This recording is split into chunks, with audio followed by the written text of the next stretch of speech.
Ibu-ibu, mau lihat pelitnya ibu? Coba kalau dia beli sayur. Hobi memang dia nawar. Kalau dia ke pasar, beda 1000, dia kelilingi tuh pasar. Beda 1000 tuh dia kelilingi. Bu, halo ibu. Bu, kalau ibu belanja di Trans Studio, Trans Mall, atau Alfamidi, Alfamart, tawar apa tidak? Tawar apa tidak? Coba kau tawar dibilang ke orang gila. Lalu pedagang kasihan yang sesama kita pribumi, datang naik sepeda motor, kadang kala sepeda, dia datang, dia sudah panggil kita, ya Bu Haji, Bu Haji makin cantik aja, masih nawar. Apa namanya kalau bukan pelit? Sudah enaknya itu, berapa Mas? 10.000 Bu Haji, 11.000 ya. Mantap. Kalau kan ibu-ibu yang suka nawar, kalau bapak-bapak kan tidak suka nawar ya. Ibu-ibu tuh suka betul nawar. Bu, ibu mau ndak suaminya diambil orang? Mau? Silahkan pelit. Orang pelit itu tidak ada yang suka. Bahkan orang pelit sekalipun tidak suka sama orang pelit. Benar Pak. Begitu jeleknya itu sifat pelit, tidak ada yang suka. Coba saya tanya, bapak-bapak senang tetangga dermawan atau pelit? Ibu-ibu senang suami yang pelit atau dermawan?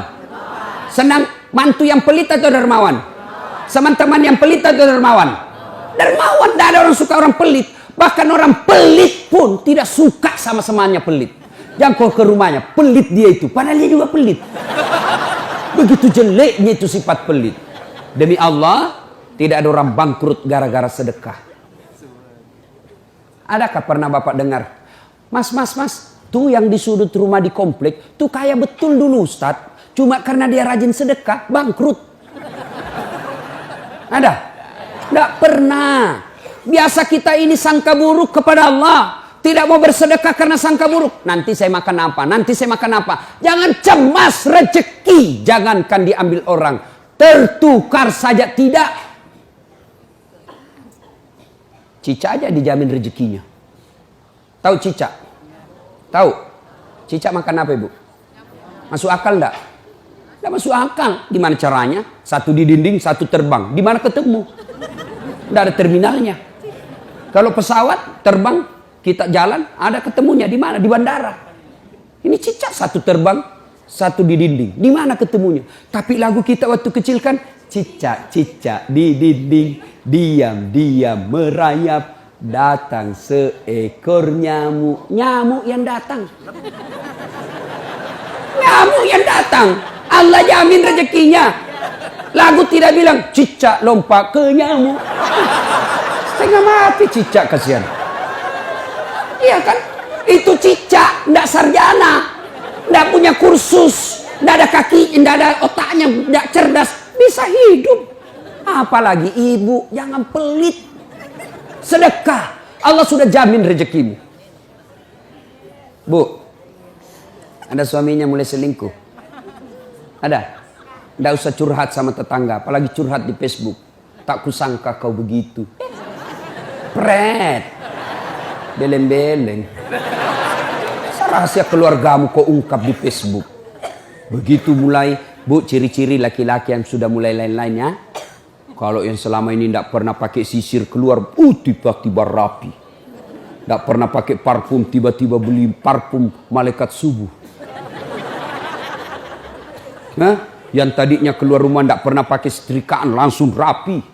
Yang paling mencurigakan kalau dia terima SMS dalam kamar mandi. 70% wajib dicurigai. Kalau sudah begitu ibu tidak usah curhat sama tetangga. Lebih curhat kepada Allah. Bangun ibu sholat hajat.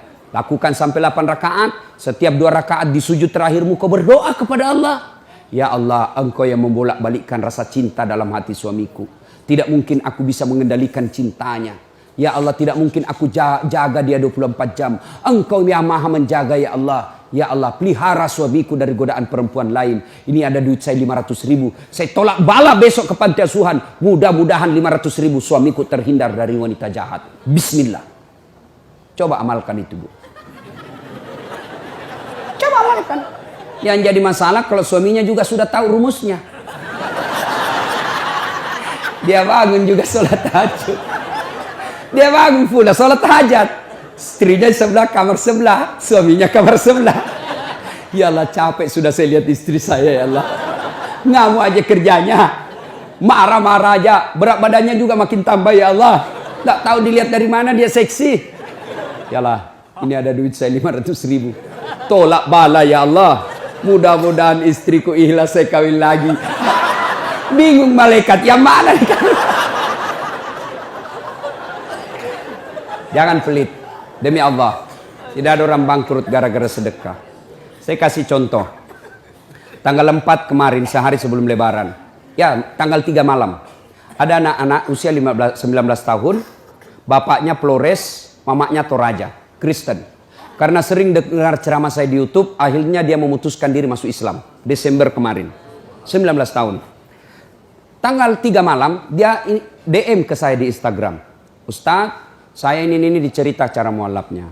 Kemudian besok sudah mau lebaran, saya belum punya baju baru Ustadz. Saya lihat Ustadz ini bagus-bagus bajunya. Di mana belinya Ustadz? Saya bilang sebenarnya baju saya tidak dibeli, bikin sendiri. Tapi yang lebih sebenarnya lagi, bukan baju yang bagus, saya yang gagal. Ya, sudahlah. Saya butuh baju lebaran. Saya bilang, kau datanglah ke rumah saya. Saya sediakan kau pilih bajuku yang kau suka. Dia pakai tongkat, turun dari taksi. Wih, kasihan saya. Kenapa kakimu, Dek? Ternyata diamputasi kakinya. Dia singgah sholat asar, ditabrak mobil. Saya bilang, berat betul hidupnya ini anak. Diusir dari orang tuanya, Pak. Diusir, sekarang tinggal di masjid. Tidak disetujui, hanya dia sendiri masuk Islam. Diusir. Bilang, kenapa kakimu? Saya cerita. Sedih saya, sempat berkaca. Jangan sedih Ustaz. Ini tidak ada artinya nih kaki ketimbang iman saya kepada Allah. Luar biasa, 19 tahun. Saya ambil baju saya yang paling bagus. Kau pilih ini, Dek. Mana kau suka? Bener, diambil yang paling bagus. Sempat juga saya nyesal. Sudah. Karena saya buru-buru ke bandara.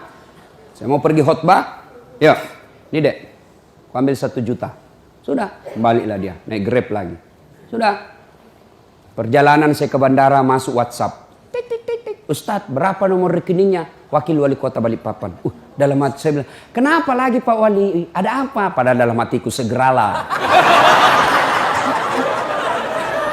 Kirimlah nomor rekening. Masih di atas mobil, masuk. Masuk. Berapa transferan masuk? 30 juta. Tadi keluar 1 juta. Tidak cukup sampai situ. Allah balas lebih banyak. Sampai di airport, bandara, depan pintu 7 nunggu saya keberangkatan. Tiba-tiba ada ibu-ibu lari. Bawa amplop. Ustadz, tunggu dulu Ustadz. Apa? Ini dalam hatiku. Ada apa lagi? Padahal cepat sudah.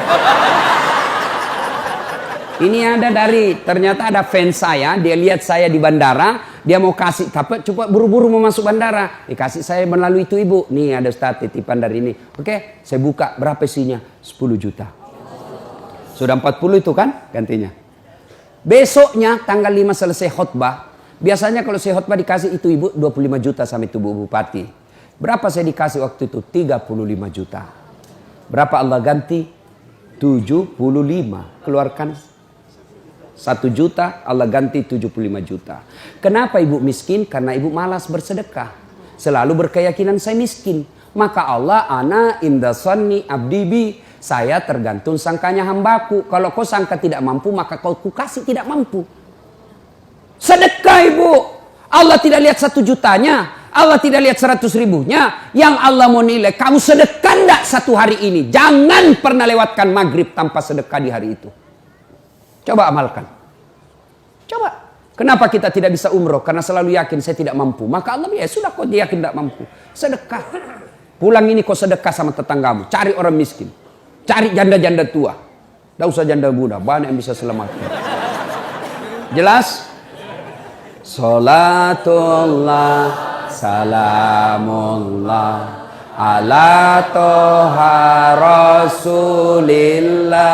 Salatullah salamullah ala yasin habibillah. Nah sudah banyak sebenarnya penyakit hati tapi waktu yang terbatas. Saya cuma bilang waktu yang terbatas. Saya ada acara di Bandung Ibu jam 10. Saya ini orang kampung. Saya tidak tahu Bogor ke Bandung jauh. Saya pikirnya 1 jam. Inilah kalau kita pakai pulsa lokal. Saya orang kampung, tidak tahu saya. Oh ternyata jauh. Nah, saya harus segera selesaikan. Insya Allah kalau panitia ngundang saya lagi ke sini, saya datang lagi. Insya Allah ya. Nah, ini penyakit hati. Sekarang gimana cara mengobatinya? Ala bizikrillahi tatma'innul qulub. Ketahuilah dengan berzikir mengingat kepadaku, maka hatimu akan jadi tenang. Jadi kalau kita punya penyakit hati, maka datang di majelis zikir Al-Ihya ini. Ini salah satu caranya. Memang ibu tidak dapat voucher. Memang ibu tidak dapat undian. Tapi apa yang ibu dapat? Ilmu. Tapi ilmu tidaklah terlalu menolong ketika ilmu itu tidak diamalkan. Amalkan yang Bapak Ibu tahu, maka Allah akan berikan ketenteraman jiwa, ketenangan hati. Kalau hati sudah tenang, itulah kekayaan kita yang paling baik. Ibu Bapak, inilah tausiah kita, mudah-mudahan ada manfaat.